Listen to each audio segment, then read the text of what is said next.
Alright guys, let's go ahead and start match 1.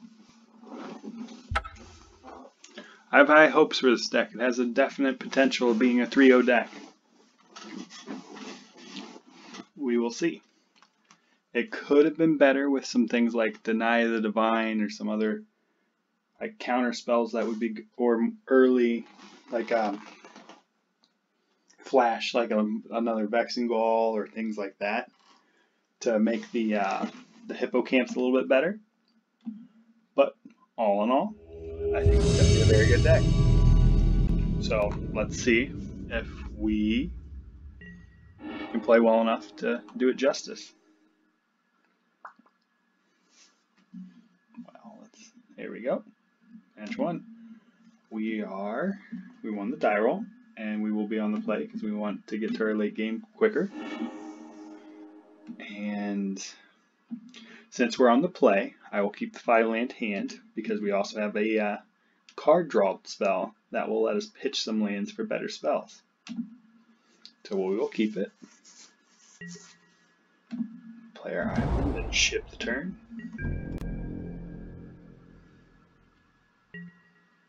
Ship the turn. Alright, we drew a 2-drop. That was a good draw. Alright, play him, we'll ship it back. We have a lot of 2-drops, so drawing a 2-drop there wasn't that out of the question. We got something to build up to, so that's pretty good too. We'll go ahead and attack with our 2-drop. And then we'll send the turn back to him and probably Thirst the Meaning on his end step. Hold up the possible counter spell, which he is looking like he's playing around. Pretend to hold up the spell. Yeah, that wouldn't be something we'd want to counter anyways. So we'll go ahead and let him scry before we go to draw. So now we'll go ahead and Thirst the Meaning. And what do we want to pitch back here? We'll go ahead and pitch back then. What do we got? We got 7 land now. We can pitch back 2 and still have 5 in hand. You know, as much as the Grove Dancer isn't attacking through here, I don't think we need to land enough. And I think we'll draw enough throughout the game to go ahead and just pitch back lands instead. We'll go ahead and pitch back 1 and 1. And I didn't see that coming, but we also are going to gain some lands, some life out of it, so that's good. Forgot about that. Okay, so here, since it's a free attack and it'll be swinging with a 1-3 in the air anyways, we'll just swing. If he wants to block, that's fine. So yeah, that's okay.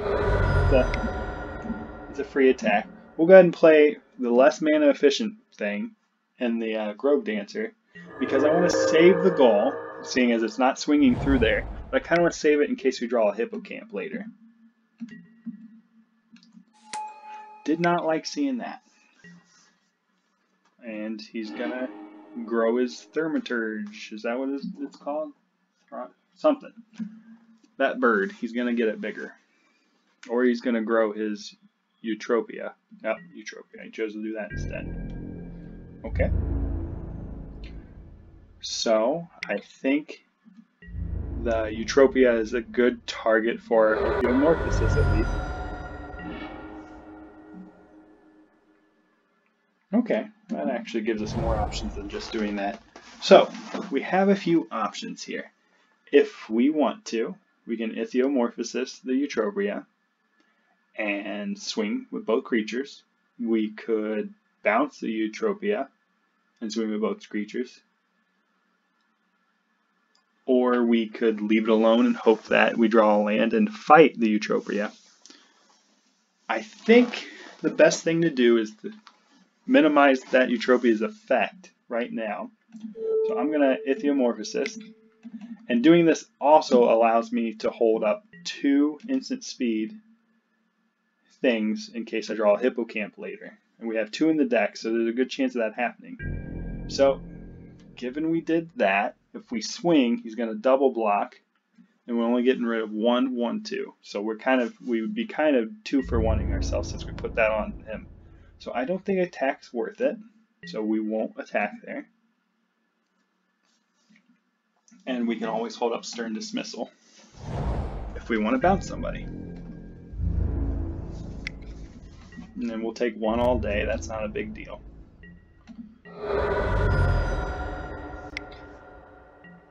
Okay, Shoal Kraken. Okay, a 3/5 we cannot fight down.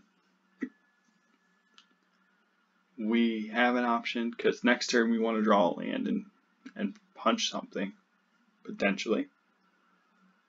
What do we want to do? Do we want to hold up Stern Dismissal? Well, let's go ahead and go to our turn. We don't have to do anything now. If we have to tap out for this, that's fine. Okay, so we did get a land. We'll go ahead and play it.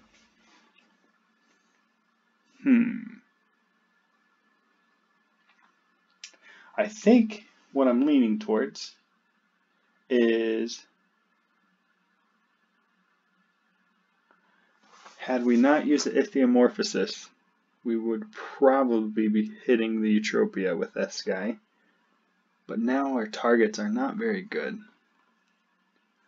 And part of me is wishing I bounced the other guy so I could get a swing in at least. Oh, well. I think, wow. I think we are going to play it.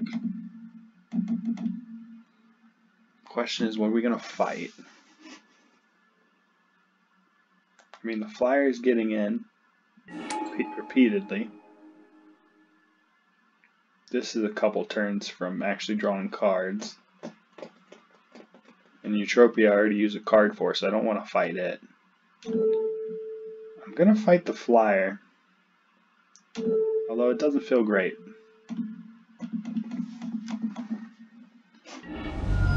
It's not my best use of that guy, for sure.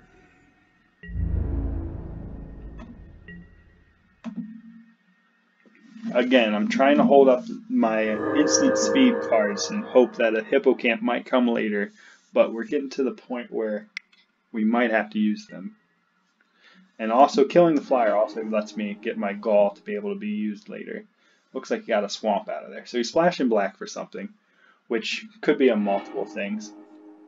My thinking is if he's splashing black, it's going to be for Acolyte of Affliction, or maybe, or Farika Spawn, or possibly even like Ashiok. So keep an eye out for some of those type of cards. Okay, Sleep of the Dead. So he's going to be locked down for a little bit. Take 3, we got a highlight total. Okay, so we got 1, 2, 3. So the Destiny Spinner is a good draw, because we can play it. And then, let's see, it makes target land become an XX elemental with trample and haste within another turn, where X is the number of enchantments you control. So I could make a 3/3 right now with haste that could swing through these. Or I could hold up Vexingol and Stern Dismissal. I mean, the 3/3 attacks through these, so that's good. But I don't feel like that's doing enough for me to merit wanting doing it right now, rather than just holding up these two things. It's possible I just want to bounce, say, this guy and kind of time walk him. So that's what I'm going to do. I always have the option to make a 3/3 too, but I don't think that's what I'm going to do. Also, that costs 4, but does it untap it? No. See, I'd be making a tapped creature anyway, so it wasn't really an option anyway.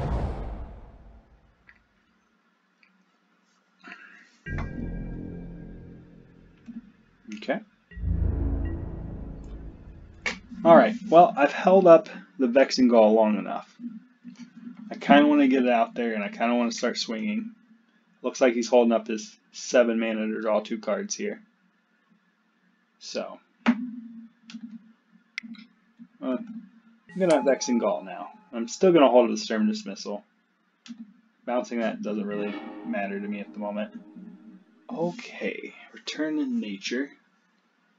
it doesn't do anything right now. And he didn't sleep with the dead in my 4/4, so he's not worried about it. Say I wanted to bounce his 3/5, and then I could swing out. I could do that. And he would probably put this in front of the 4/4 and let the other ones get in, and then just sack it. So that'd be bringing in for 2, 4, 6, 8. And then if I activated a land, I could get in for 11. And I don't hate that idea. I think that's what I'm going to do. I'm going to go ahead and bounce this guy.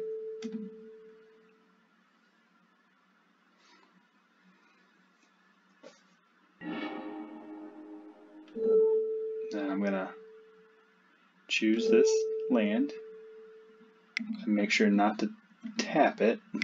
And it says I have 4 enchantments, including the Metamorphosis, so that's good. That's one more I didn't think I had. And then I'm going to swing out. And like I said, his plan is to sack that and draw 2 cards, which is fine. But we're getting in for healthy damage. We're going to try to end this race as quick as possible. This is one of those instances where not being able to be countered and making a land makes a Destiny Spinner just ridiculously good. Ooh. I don't think he knows this has trample.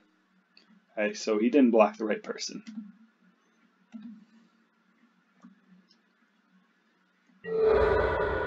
Alright, so we have this big healthy board, and they don't have a board. So they may have 7 cards, but we might be too far ahead to still win. So let's wait and see.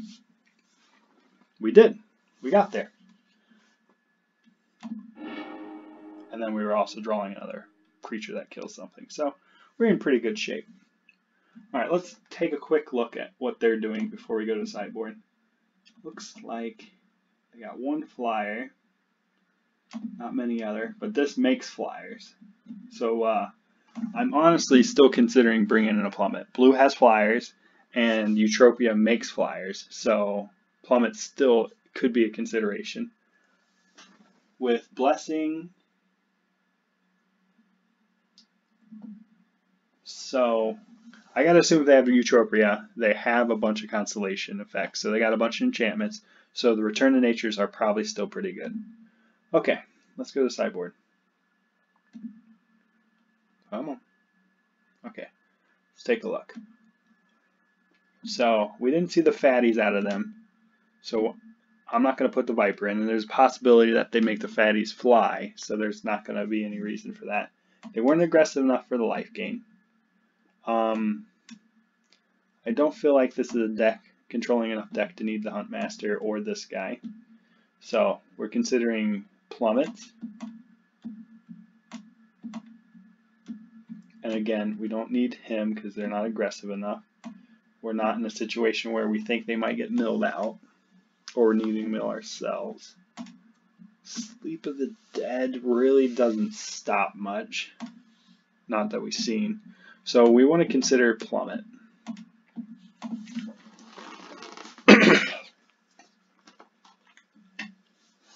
Now, if it's killing a 1/3, then that's not very good, and we could already kill that 1/3 with Return to Nature. But it's more of the other flyers they might have in the deck, and if they, for some reason, give a ridiculously good creature flying with Eutropia, or they give Eutropia flying, then we can kill that creature with Plummet. So they kind of activate our Plummet, which can be very good. And it's another instant speed interaction. So I think I am going to at least bring in 1.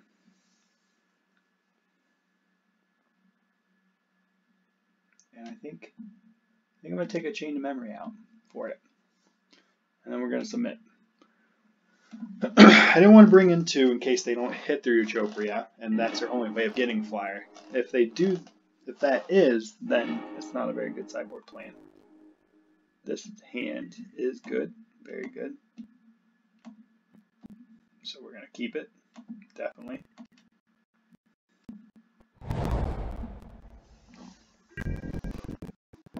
Let's get to our turn. Alright, Alright, there's the plummet. So we're going to see if it's good or not this game. Probably should have played the island first, just to fake out that we have the bounce spell again, but wouldn't have mattered. Heck yeah, so we got our hippocamp this game. We got 2 instant speed effects. So we're definitely going to run that out turn 3 and hope that he can't kill it.